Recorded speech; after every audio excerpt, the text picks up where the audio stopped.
izinkanlah kita bisa bertemu bertatap muka pada kesempatan kali ini, yang insya Allah mudah-mudahan kita ini berkah bermanfaat dalam kegiatan diseminasi program pendidikan program guru penggerak di modul 1.4 mengenai budaya positif.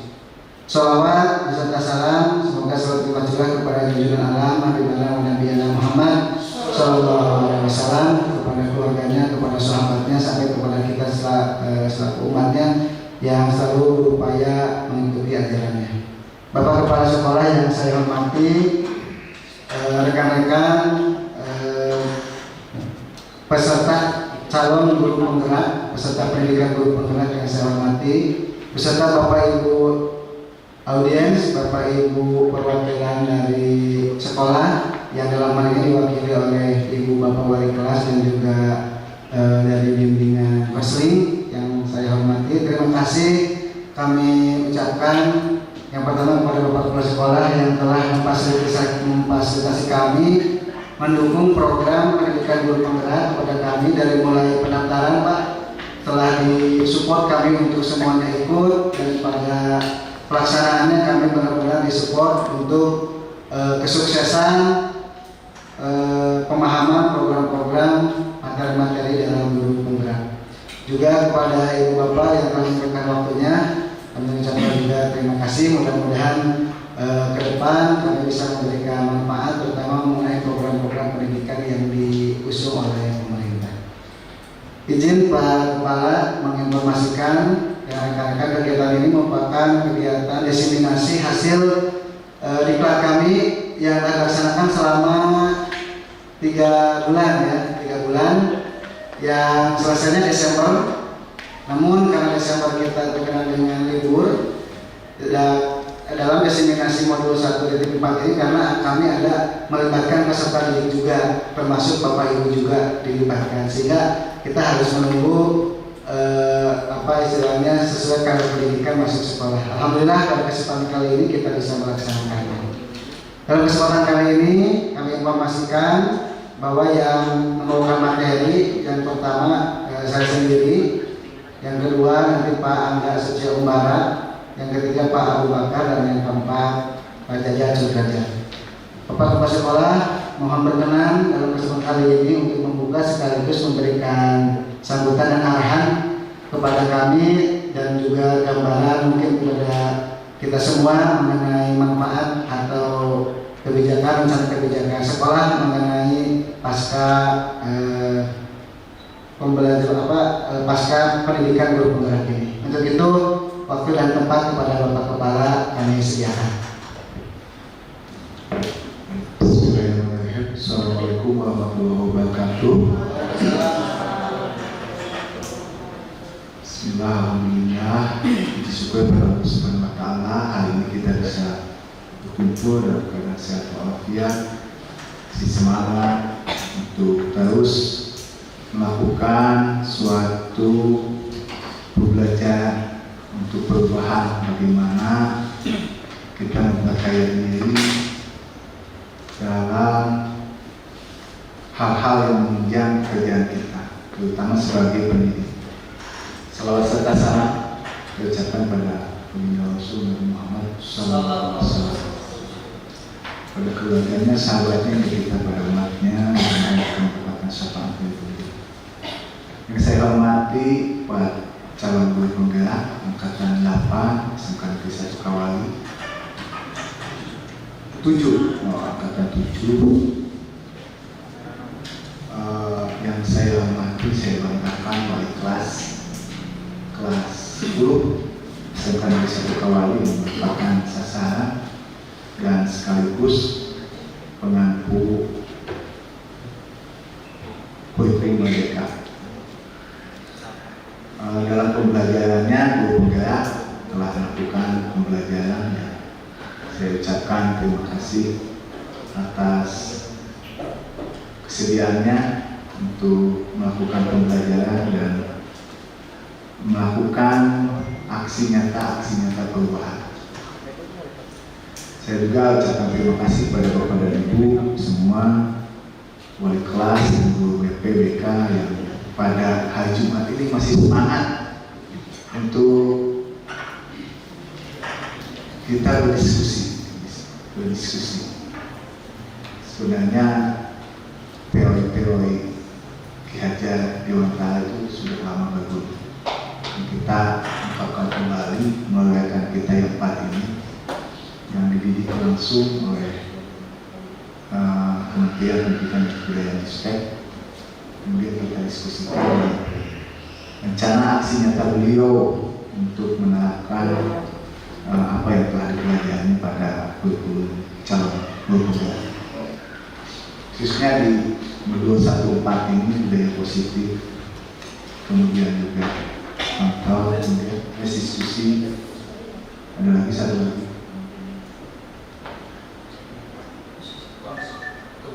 kebutuhan. Saya sangat menyambut dengan baik tentang budaya positif tersebut, penerapan budaya positif, karena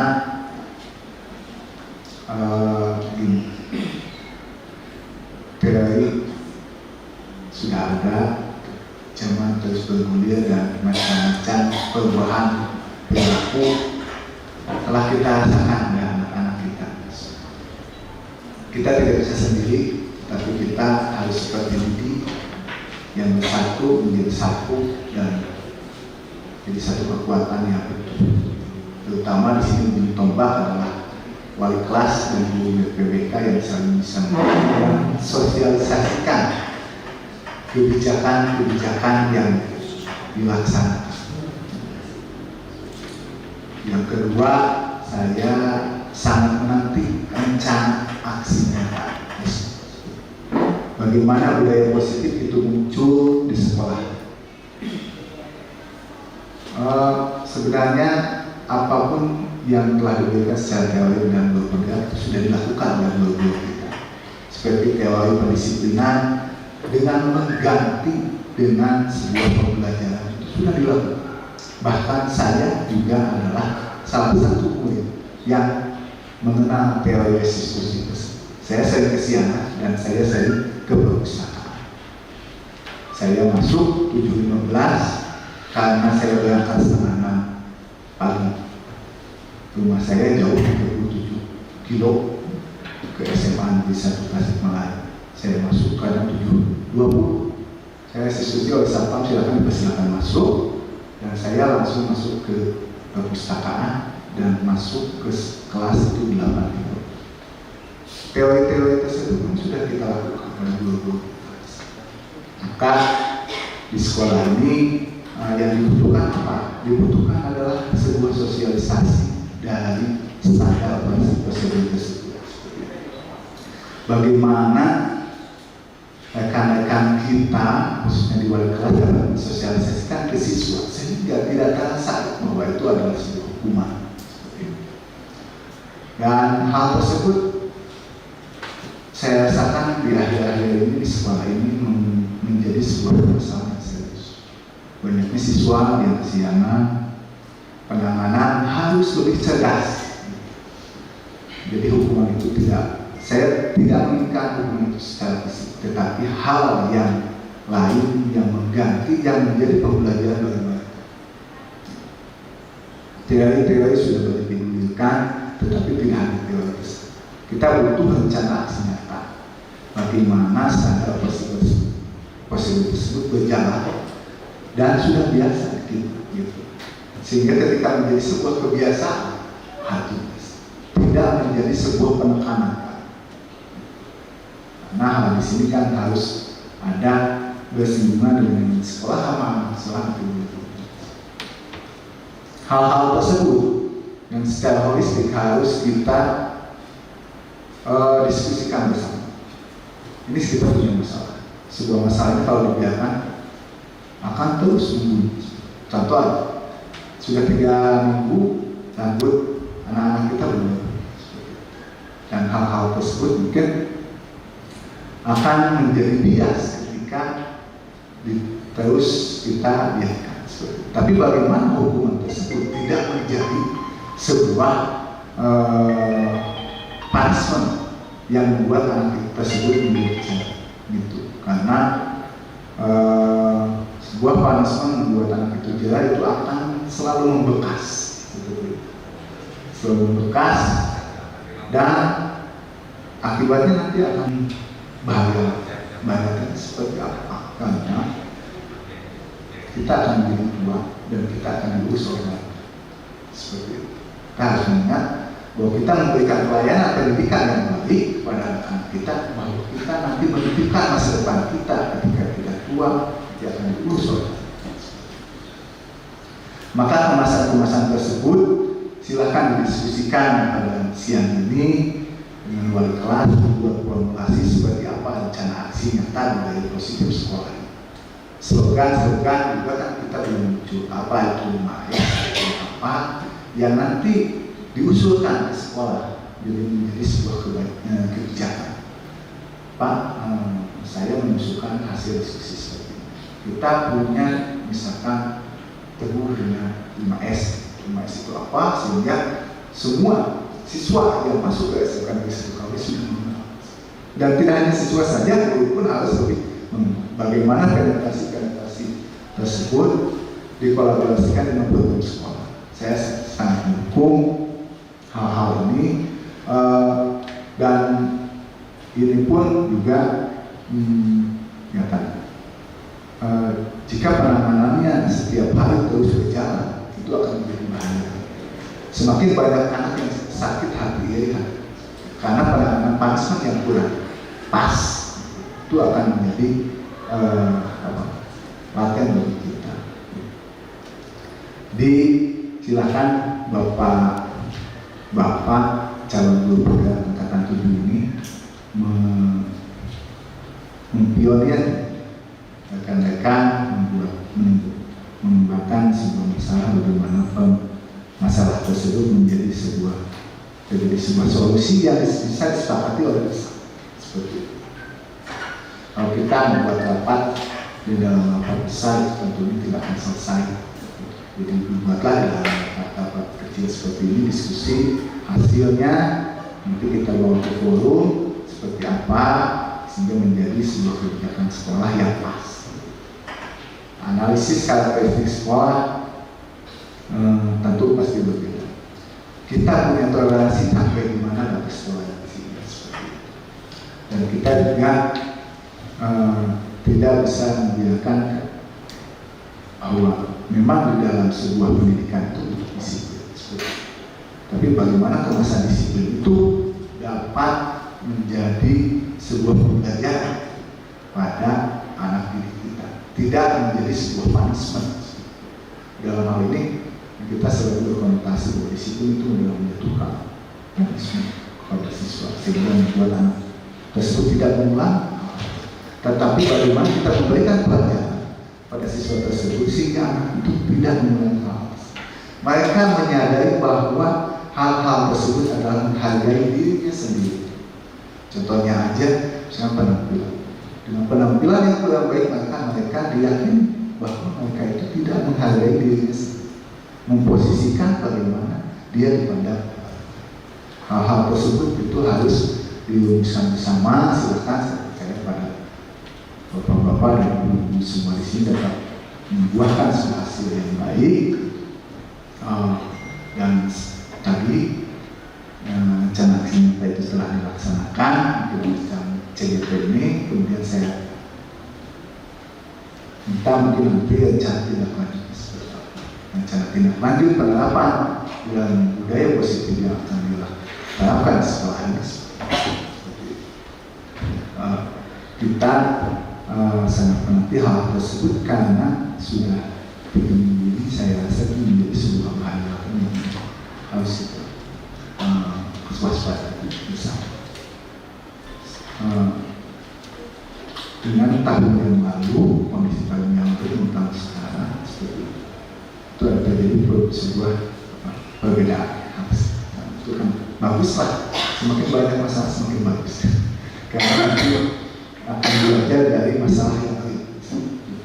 Oh, di sini diceritakan, seperti dinarasikan, mungkin tidak hanya potong, tidak hanya seremonial, tidak hanya sebuah teori saja, hal tapi itu hal nyata. Dan saya yakin Bapak dan Ibu yang lebih berpengalaman karena menerapkan hal kami di manajemen sangat mendukung bagaimana kebijakan-kebijakan itu dapat berlaku secara tentunya kan kalau kebijakan itu masih sesuai dan disepakati oleh semua warga. Itu yang paling penting. Ketika disepakati oleh semua warga di sini akan menjadi sebuah budaya positif. Tidak terasa mungkin itu akan terus terlahir. Kita juga sangat berinvestasi, sangat baik untuk investasi. Kenapa? Karena guru-guru di sini 20-30 tahun establis. Ketika budaya positif sudah terjadi sekarang, maka 20-30 tahun akan terus berjalan. Itu mungkin kata-kata dari saya. Selamat, saya ucapkan selamat berdiskusi, kemudian selamat untuk bertukar pikiran, musyawarah untuk pakar, dan semoga hasilnya saya membawa kebaikan bagi diri kita sendiri sebagai guru yang harus terus berubah. Guru itu harus terus berubah, berjalan sesuai dengan fenomena-fenomena yang ada. Karena anak didik kita itu selalu tahun ini kita mendapatkan masalah, tahun depan kita mendapatkan masalah yang tentunya masih di kategori tersebut. Secara teori dan itu pun sangat diakui bahwa teori pendidikan sudah menerapkan budaya sebuah landasan prinsip yang harus kita laksanakan dalam pendidikan. Itu saja yang bisa saya sampaikan. Nanti di akhir ataupun hari Senin saya minta acara tindakan seperti apa. Kita tidak bisa berlama-lama dengan waktu karena memang anak didik kita menunggu hal-hal tersebut. Mulai itu secara masif apa yang harus kami lakukan untuk mensosialisasikan tersebut, apakah harus ada agar yang harus dilakukan sekolah diajarkan untuk menanamkan budaya bersih tersebut seperti itu. Karena saya lihat kalau di sini belum masif sehingga nanti sosialisasinya bisa lebih menyeluruh. Itu saja yang saya sampaikan. Untuk hadiah. Wassalamualaikum warahmatullahi wabarakatuh. Terima kasih pada Pak Kepala Sekolah yang telah, dan ada lebih tanggung jawab juga untuk mengimplementasikan sebagaimana harapan Bapak tadi. Mudah-mudahan kita semua bisa, dan rekan-rekan juga ke depan bisa mengikuti dan terpilih untuk dapat melaksanakan program pendidikan guru penggerak. Bapak Ibu yang saya hormati, Pak Kepala membesar harapan kami untuk ada waktu mengikuti kegiatan ini sampai akhir. Namun jika ada kesibukan lain yang tidak bisa ditinggalkan, kami juga mempersilakan Bapak untuk meninggalkan ruangan ini. Namun jika dapat mengikuti, kami berkenan untuk memberikan juga Pak. Kepada Ibu saya izin untuk ke kantor dan ada tamu dari Bandung. Saya yakin sudah direkam. Saya akan lihat di YouTube-nya. Tolong sesuaikan saya di YouTube-nya. Saya bisa melihat di mobil ketika pulang untuk siap. Terima kasih Pak. Izin melanjutkan Pak Kepala dan Bapak Ibu agar tidak terlalu menyita waktu. Ya. Baik, Bapak Ibu. Assalamualaikum warahmatullahi wabarakatuh. Masih semangat ya Bapak Ibu ya? Insya Allah kita masih semangat.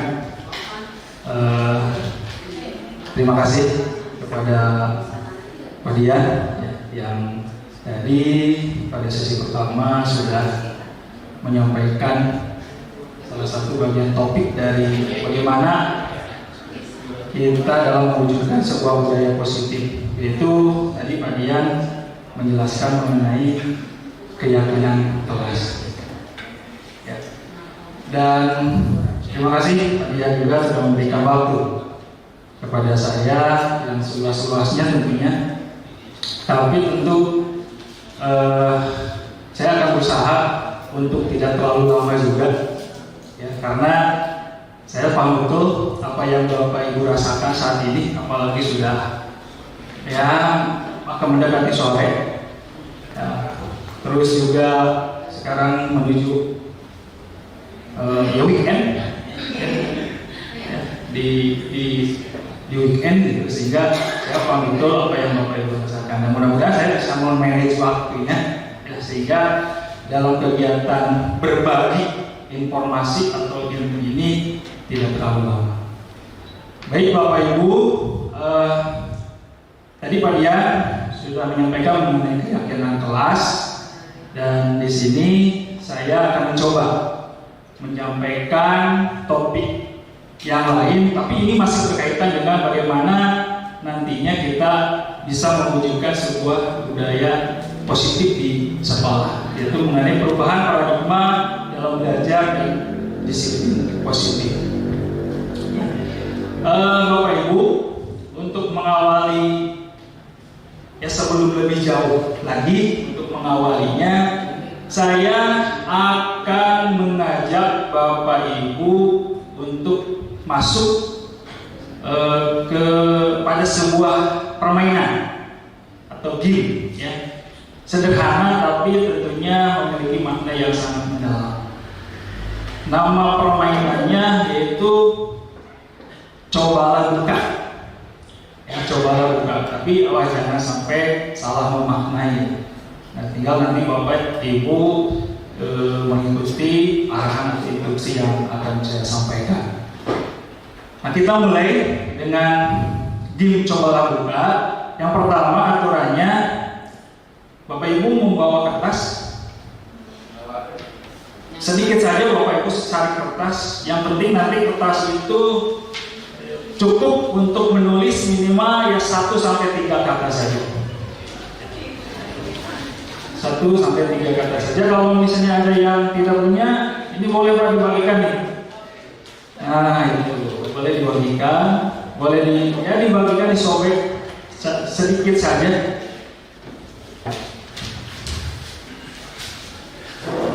Ya, silakan Bapak Ibu. Tidak perlu besar-besar, yang penting nanti ya cukup menuliskan minimal ya 1 kata atau 3, dan hurufnya juga tidak usah terlalu besar-besar. Sudah Bapak Ibu? Sudah ya?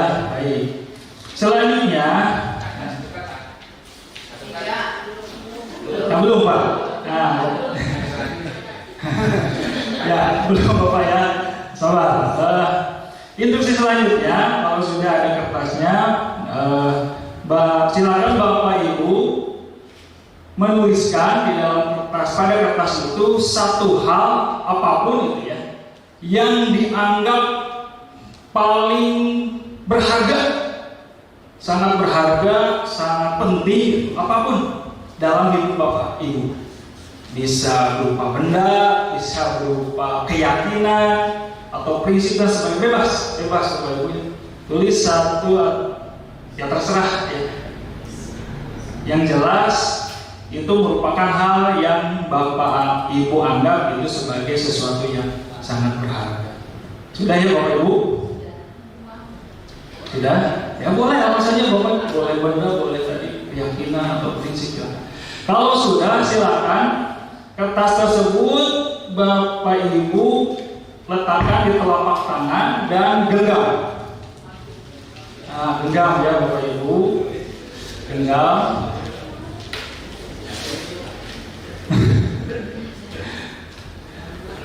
Belum Oman? Oh,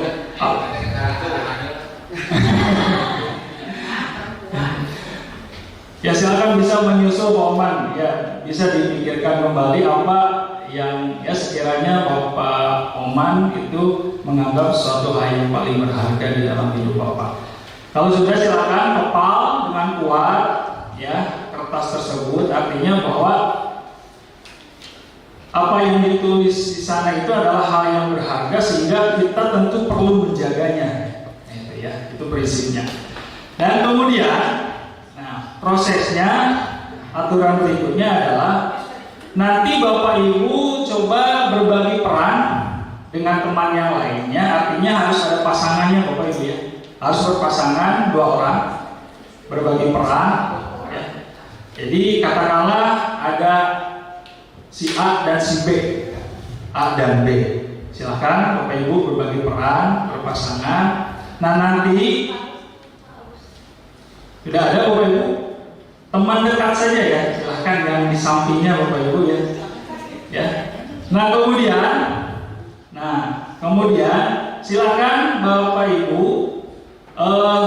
Jadi si A perannya itu mengepal tadi kertas yang dianggap paling berharga, dan si B berperan sebagai seseorang yang berusaha membuka kepalan tangan tadi. Yang tentunya tadi kan prinsipnya adalah yang mengepal itu kan karena berharga berarti kan perlu menjaganya. Ya, silakan dengan daya upaya apapun bebas Bapak Ibu. Ya, dengan halus boleh, dengan kekerasan juga boleh, dengan cara halus kasar boleh, itu penting kan gitu ya Bapak Ibu. Itu penting atau berusaha si penting ngebuka ya. Gitu. Ya nanti gantian. Sekarang sesi pertama silakan ya, siapa yang berperan si A, siapa yang berperan si B. Itu nanti gantian dalam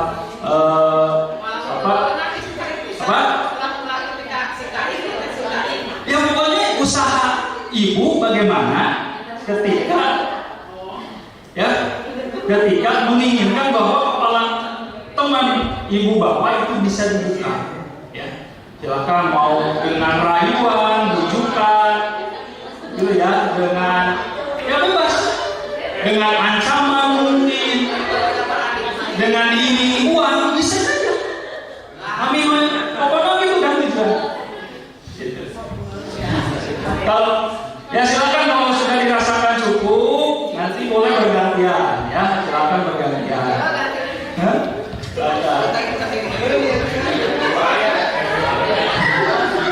Di mana Pak Hari sudah?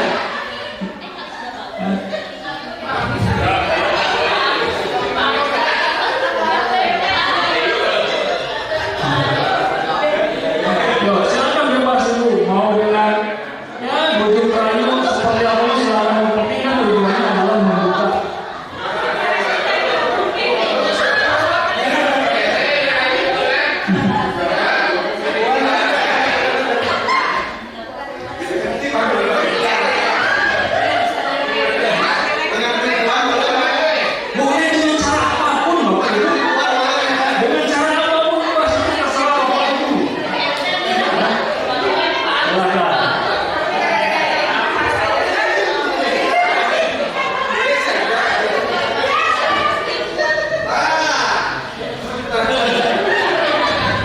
Bisa ya? Dibuka dengan paksa Bapak Ibu? Dipaksa? Bisa? Ya baik. Sudah ya Bapak Ibu? Masih sulit ya? Oh Bu Yayu masih sulit. Coba dengan cara yang lain berarti Bu Yayu. Nah itu.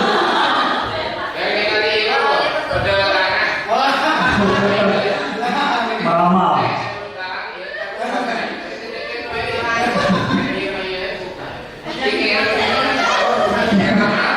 Ya meramal. Tetap, berarti tetap ya Pak? Tetap. Iya. Gimana? Sudah ya? Nah, oke. Baik Bapak Ibu, setelah apa yang sudah tadi terjadi dan dilaksanakan mengenai jumlah dia, cobalah buka. Nah, apa yang terjadi Bapak Ibu? Apa yang terjadi? Susah untuk membukanya. Artinya berarti kemungkinan pertama adalah orang tersebut mempertahankan, karena yaitu berharga tadi, dia menjaga agar tidak lepas begitu kan, sehingga dia berusaha dengan sekuat tenaga walaupun ya pengaruh luar, faktor X-nya, stimulus dari luar seperti apapun dia tetap mempertahankan itu. Tapi bisa tidak terjadi kemungkinan yang kedua? Ada nggak misalnya yang pada akhirnya membuka? Ada nggak Bapak Ibu? Sadaran diri. Ya, pokoknya akhirnya membuka. Apakah bisa dengan misalnya pada akhirnya dengan paksaan, dipaksa tadi gitunya dibuka akhirnya paksa, nah itu kan? Atau bisa boleh dengan ya istilahnya dengan kerelaan, gitu. Karena tadi bujuk rayunya sehingga meluluhkan hatinya dan sebagainya sehingga akhirnya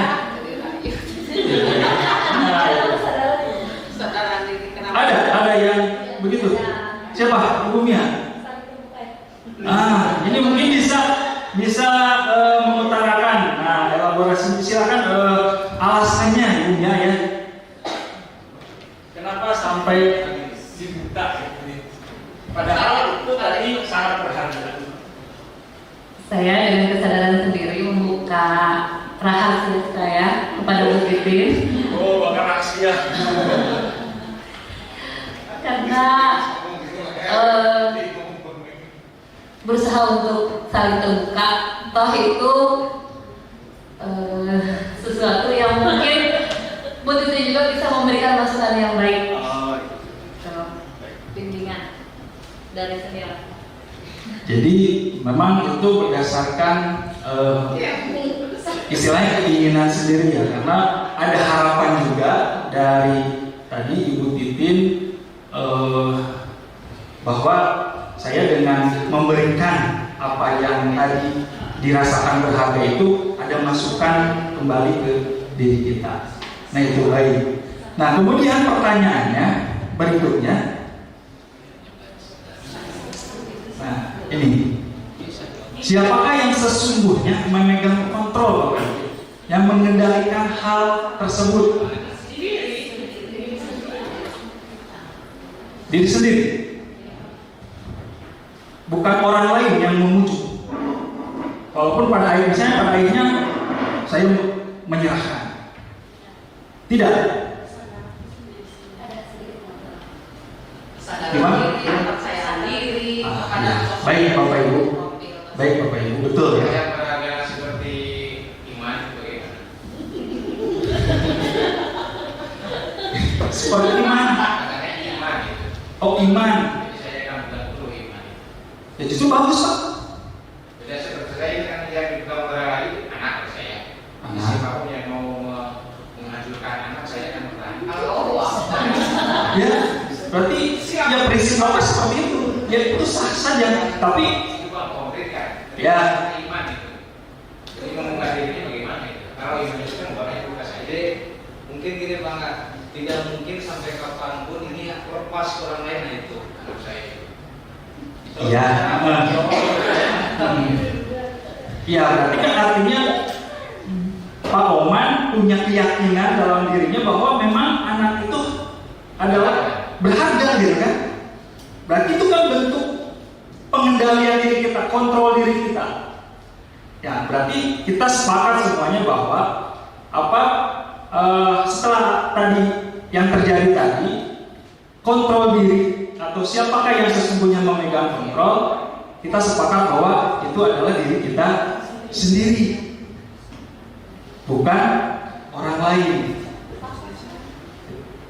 Walaupun pada akhirnya misalnya ketika awal saya memegang, mempertahankan, terus pada akhirnya memberikan, nah itu kan artinya kita memutuskan hal terakhir itu adalah keputusan atas keyakinan sendiri bahwa pada saat itu, pada saya itu memang diyakini itu keputusan yang benar. Begitu ya Bapak Ibu.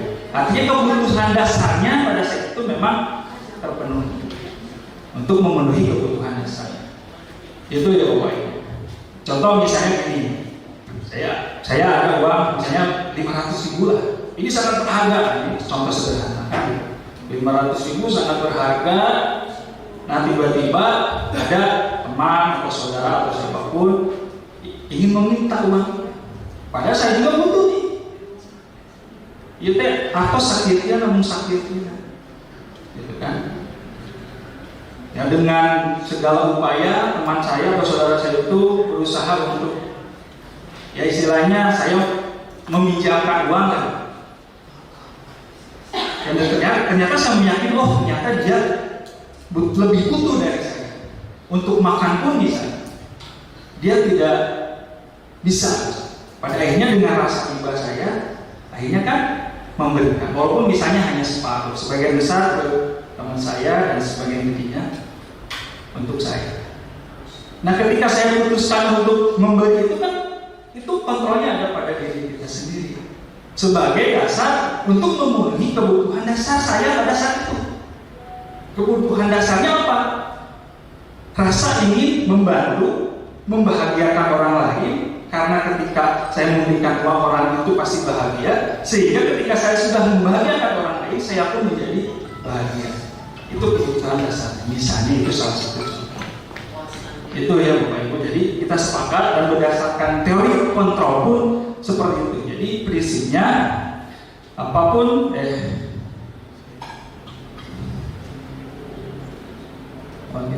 jadi apapun yang kita sudah putuskan itu bagian dari kontrol diri kita.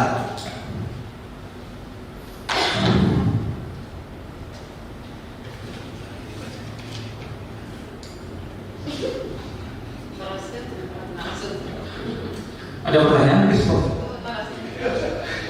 Kontrol diri, sadar diri.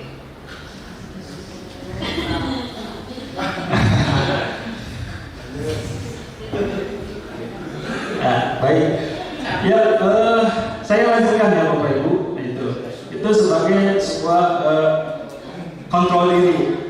Nah, terus apa sih kaitannya dengan kita nih sebagai peran seorang guru, Bapak Ibu ya?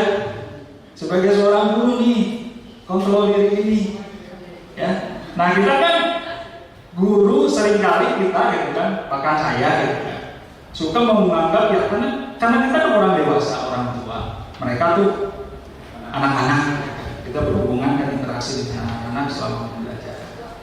Seolah-olah kita juga ini ada super power gitu, ya. Jadi bisa mengatur anak mungkin sesuai dengan kehendak kita. Karena seperti itu. Ya. Tapi apakah misalnya ketika saya ini mengatur bla bla bla bla begini ke anak, ya, apakah kita ini termasuk orang yang mengontrol mereka? Ketika misalnya dalam satu kelas itu ternyata oke, ada yang nurut, bahkan ada juga yang terkadang tidak menurut, bandel dan sebagainya, gitu ya. Ketika kita sedang mengajar begini menerangkan, ada siswa ya istilahnya ya tidur, ya berbicara, ngobrol dan sebagainya. Ketika misalnya terjadi ada anak yang tidak nurut, ngobrol dan sebagainya, apakah kita dikatakan orang yang tidak mampu mengontrol anak tersebut? Tidak juga Bapak Ibu. Karena sekali lagi kita dikembali bahwa pengendalian dirinya si anak tersebut tetap pada dirinya. Kenapa bisa terjadi seperti itu? Kok ada anak yang masih bandel padahal misalnya kurang teh asa geus tegas, asa geus dikasihkeun misalnya. Tapi kenapa tetap aja? Artinya kembali bahwa si anak yang bandel itu kemungkinan ada kebutuhan dasarnya yang belum terpenuhi Bapak Ibu. Jantan panggilkan kieu kesimpulan. Jadi urang lamun ningali budak itu teh ulah ujug-ujug disesilan panggilkan. Ujug-ujug naon maneh geus kan? Cok bantu di dieu. Pernah Bapak Ibu? Abi mah pernah. Tapi alhamdulillah ayeuna aya hikmahna. Abi ngiring kegiatan guru penggerak CGP. Jantan laras tadi soal kajian suka ilmu. Mudah-mudahan Bapak Ibu termotivasi. Ilmu eta bahkan tidak jarang menampar diri saya sendiri. apa yang sudah lakukan selama ini, saya merasa tertampar dengan ilmu-ilmu.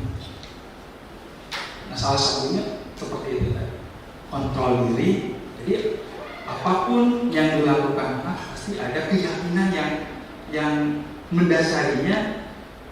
Ketika dia melakukan berarti pertama kebutuhan dasarnya belum terpenuhi, ada kebutuhan dasar yang belum terpenuhi. Naon ini gandeng wae jeung urang mah eta budak teh.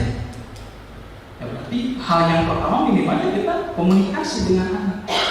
Ya, kenapa Anda seperti itu dan sebagainya, tidak ujuk-ujuk di mana. Nah, ini perlu adanya komunikasi. Nah itu ya Bapak Ibu. Kemudian dilanjutkan. Nah ini kan sebagian dari teori kontrol ya yang saya sampaikan ini.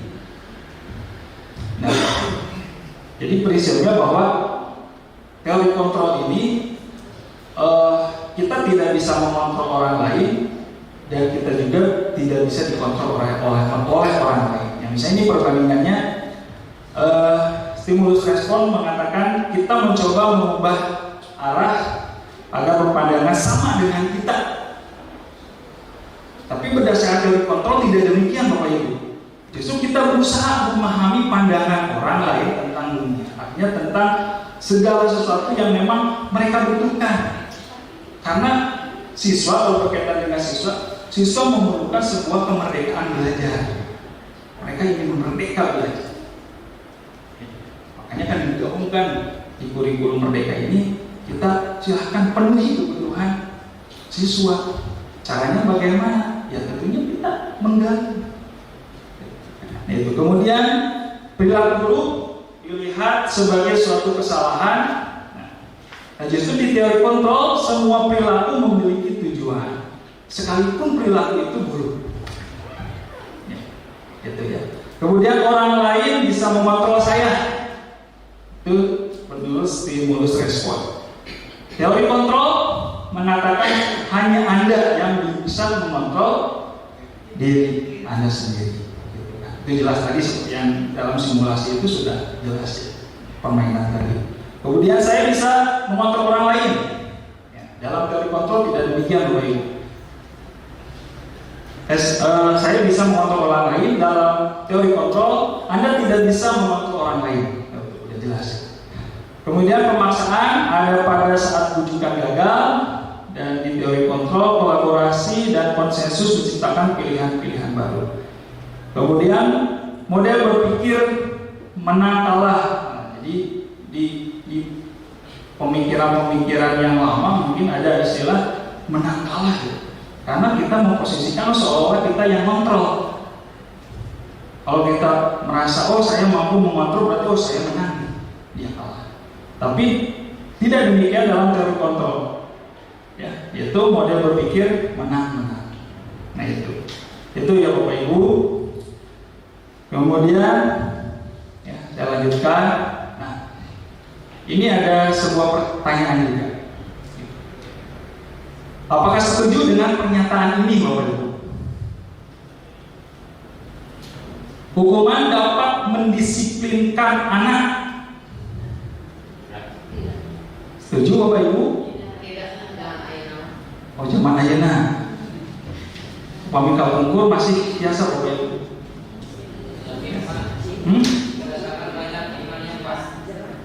Banyak hikmahnya. Oh jadi berarti ada ya Bapak menurut Pak Indra ada. Berarti bisa mendisiplinkan gitu ya. Bisa. Oke, terima kasih Pak Indra ya. Kemudian ini masih dalam aspek hukuman. Nah, cuma pemberian hukuman dengan hal positif seperti membaca, membersihkan halaman sekolah, ya, halaman sekolah. Nah, ini dapat mendisiplinkan anak. Tapi bisa ya, bisa. Maka tadi pun ya, pernyataan pertama kan bisa. Berarti hukuman itu bisa kan, bisa mendisiplinkan anak. Nah, kemudian ketiga, memberikan penghargaan, dapat memotivasi belajar anak.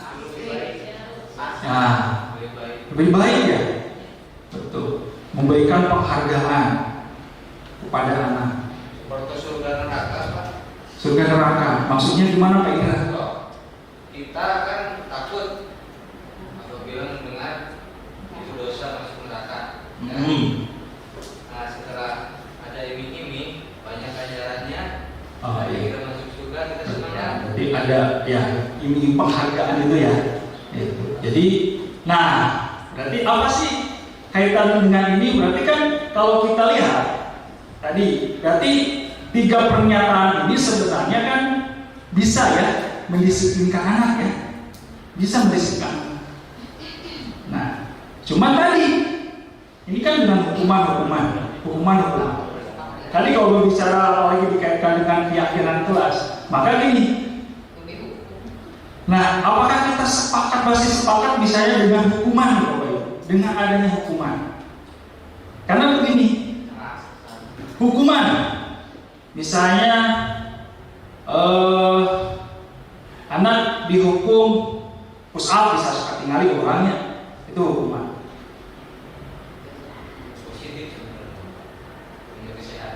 Bisa kalau dari segi, tapi dari segi perubahan pada sikapnya mengenai kedisiplinan bisa kan? Bisa juga ya. Tapi kan sifatnya sementara. Sifatnya sementara. Anak suka Ya. berpikir enteng, tidak Pak. Dan juga di sini ketika berbicara ada hukuman, anak kecenderungannya adalah ada rasa ketidaknyamanan. Menurut Bapak, Ibu baik tidak hal demikian? Dia artinya ketika dia melakukan tindakan disiplin, faktornya, dorongannya apa? Karena takut, Bapak Ibu. Nah itu betul Bu Yani, tidak atas dasar keyakinan sendiri bahwa ketika saya disiplin, itu dampaknya bagus bagi diri saya. Saya bisa hidup teratur, dampak ke orang lain, ke lingkungan pun menjadi lebih baik. Nah, itu hukuman. Walaupun bisa mendisiplinkan anak, tapi hukuman ini sifatnya sementara dan kecenderungan anak itu mengalami sebuah ketidaknyamanan. Karena ada rasa takut. Lah, kita masuk hukum, sieun, maka dia menghindari. Ada rasa takut diberi hukuman. Makanya dalam teori ini hukuman itu disebut apa Pak Jajat? Gagal itu disebut identitas gagal. Kalau misalnya kita menerapkan hukuman, identitas gagal. Makanya ini menjadi sebuah nanti bahan diskusi. Nah, bagaimana nih mengenai tindakan penanganan anak ketika yang misalnya melanggar disiplin? Apakah masih perlukah hukuman ini? Saya tidak mengatakan bahwa hukuman ini tidak boleh dilakukan, tidak boleh dilakukan. Tapi berdasarkan teori ini, hukuman itu sebagai sebuah alternatif paling terakhir. Karena ada hal yang lebih baik dari sekedar misalnya anak diberikan hukuman. Nah, nanti mungkin lebih jelasnya ada Pak Jajat ya akan memaparkan. Jadi Pak, prinsipnya menurut CGP dalam pernyataan ini, apakah setuju dengan pernyataan ini? Menurut CGP itu prinsipnya disimpan paling akhir itu hukuman itu. Sebab kami jelas kalau BK itu kan tidak boleh. Tapi bukan berarti jangan orang BK jangan memberikan hukuman. Harus memberikan self understanding. Ya betul Pak. Justru kan memang diharapkan jangan sampai ada hukuman. Betul Pak.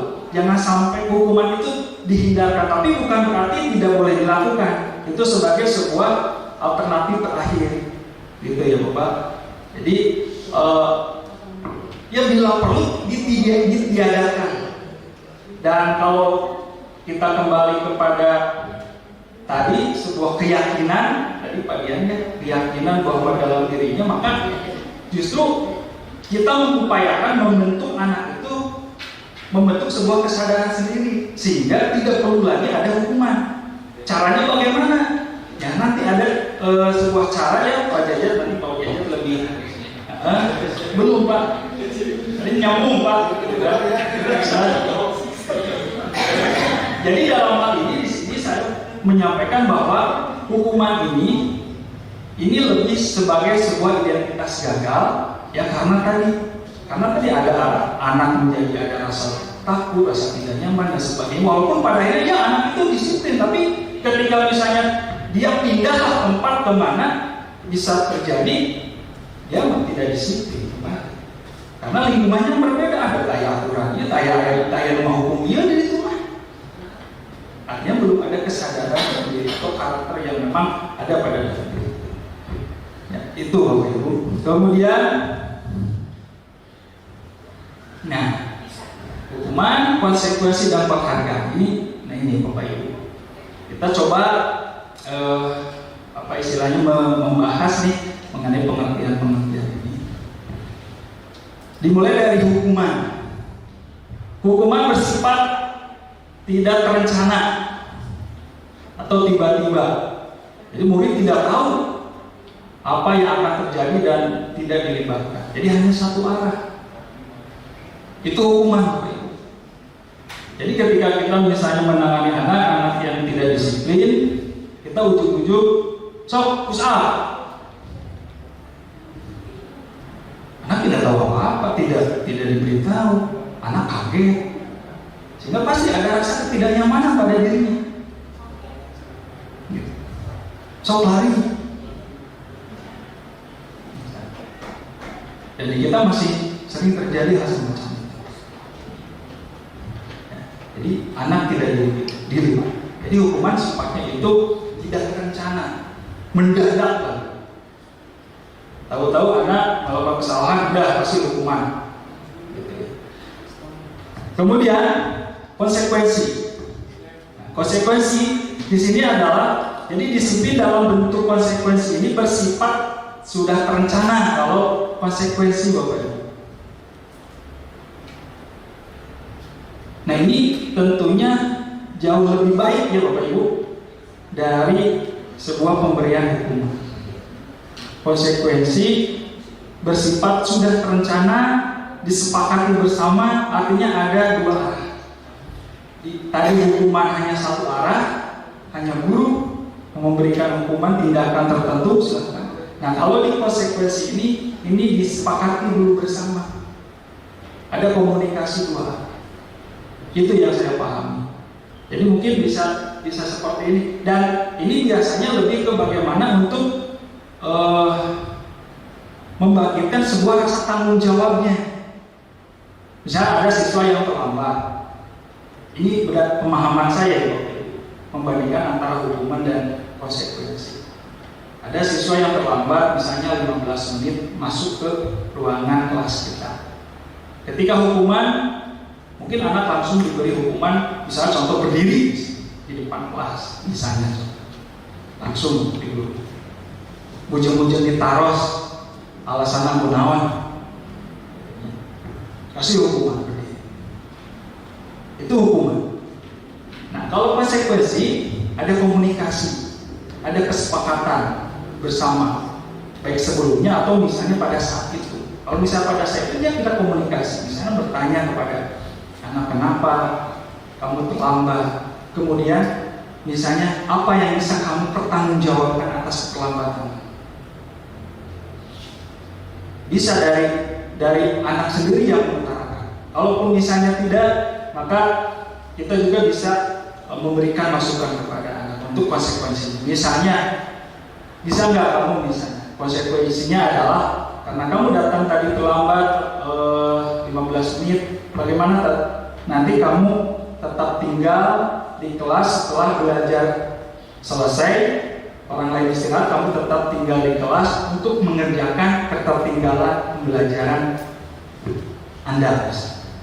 Ada bentuk rasa tanggung jawabnya karena dia pasti dengan terlambatnya dia ketinggalan mata pelajaran atau materi selama 15 menit. Itu misalnya. Itu pemahaman saya perbedaan antara hukuman dan konsekuensi. Ya, itu Bapak Ibu.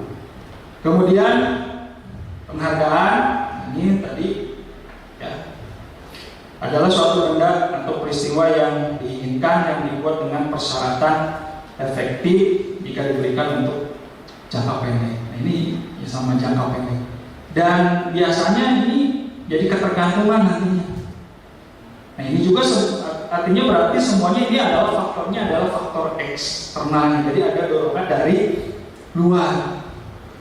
Baik itu penghargaan, baik itu konsekuensi ataupun hukuman, apalagi hukuman tadi karena ada rasa takut dihukum, penghargaan karena saya akan diberi penghargaan, walaupun ya pemahaman kita ya kecenderungan bagus, tapi tetap belum bisa menanamkan kesadaran pada pribadinya bahwa ketika saya disiplin itu memang perlu saya lakukan untuk kemanfaatan diri saya dan orang lain sebagai bentuk tanggung jawab apa yang akan dilakukannya. Nah itu ya Bapak Ibu mengenai hukuman, konsekuensi dan penghargaan. Ya coba.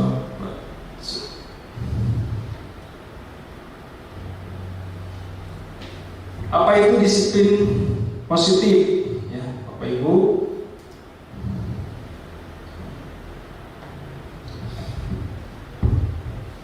Apa makna disiplin? Nah, ini berasal dari bahasa Latin, ya, yaitu disiplina yang artinya belajar. Saya juga ketika membaca ini, kok artinya jadi belajar, gitu, Bapak Ibu? Kalau mungkin bingung gitu, kok jadi belajar? Disiplin teh berasal dari bahasa Latin gitu, yaitu belajar. Makna asal dari kata ini berkonotasi dengan disiplin diri dari murid-murid Sokrates dan Plato pada zaman itu. Yang bagaimana? Jadi disiplin diri membuat orang itu menggali potensi menuju sebuah tujuan yang dia hargai. Sehingga kan di kita justru yang berkembang itu makna disiplin itu adalah jadi telah berubah menjadi sesuatu yang dilakukan seseorang pada orang lain untuk mendapatkan kepatutan. Justru di kita memaknainya seperti itu. Jadi untuk sekedar kepatutan yang diberikan untuk orang lain, kan? Kecenderungan umumnya adalah menghubungkan kata disiplin dengan ketidaknyamanan, bukan dengan apa yang kita hargai atau pencapaian suatu tujuan mulia. Nah, artinya berarti kan di sini makna disiplin ini perlu kita diskusikan bersama, gitu kan? Bahwa kembali lagi bahwa disiplin itu kita perlu membentuknya dari kesadaran diri dari setiap siswa atau individu siswa itu sendiri. Bahwa saya itu harus disiplin karena memang baik buat saya, bukan karena ada faktor eksternalnya. Jadi betul-betul harus didasari pada faktor intrinsiknya dari dalam diri. Saya harus disiplin, saya harus disiplin. Tidak ada rasa takut karena karena takut dihukum atau karena ingin mendapatkan penghargaan, pujian dan sebagainya. Kemudian, Ki Hajar Dewantara sendiri, disiplin itu berkaitan dengan kemerdekaan. Nah di sini Ki Hajar Dewantara, ini bahasa non yang artinya merdeka, ini merdeka tidak hanya terlepas dari perintah, akan tetapi juga cakap buat memerintah diri sendiri. Berarti cakap buat memerintah diri sendiri artinya ya sudah ada keyakinan dalam diri sendiri. Tidak perlu diperintah, tidak perlu diiming-iming apapun, tidak perlu takut apapun. Artinya harus berdasarkan kesadaran sendiri. Nah, pemikiran Ki Hajar Dewantara ini sejalan dengan pandangan Dian Gosan dalam bukunya Restructuring School Discipline tahun 2001. Dia hanya menyatakan bahwa arti dari kata disiplin berasal dari bahasa Latin, tadi di awal sudah di atas ya sudah disampaikan, yang pada intinya disiplin itu untuk menjadikan seorang murid atau pengikut, seorang harus paham betul alasan mengapa mereka mengikuti suatu aliran atau ajaran tertentu, sehingga motivasi yang terbangun adalah motivasi intrinsik, bukan ekstrinsik. Nah itu tadi yang seperti saya sampaikan. Jadi kita mengupayakan untuk membangun kesadaran siswa dari dalam dirinya, disiplin.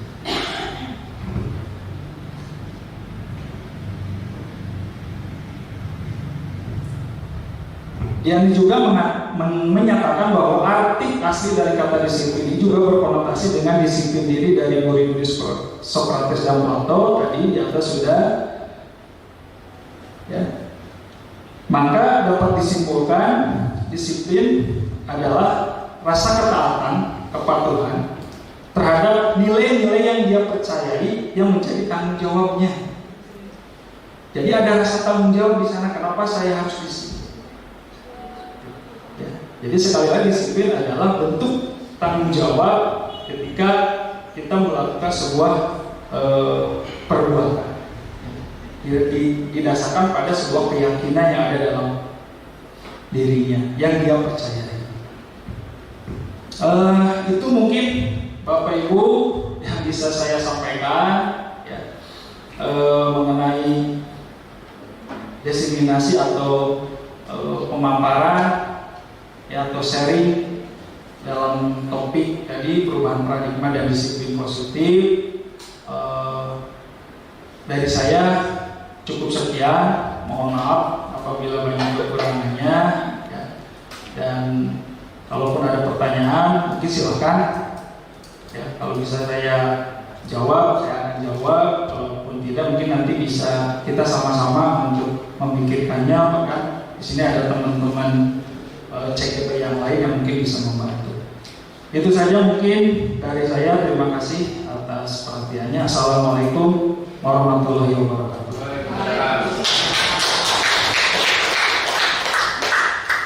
Selanjutnya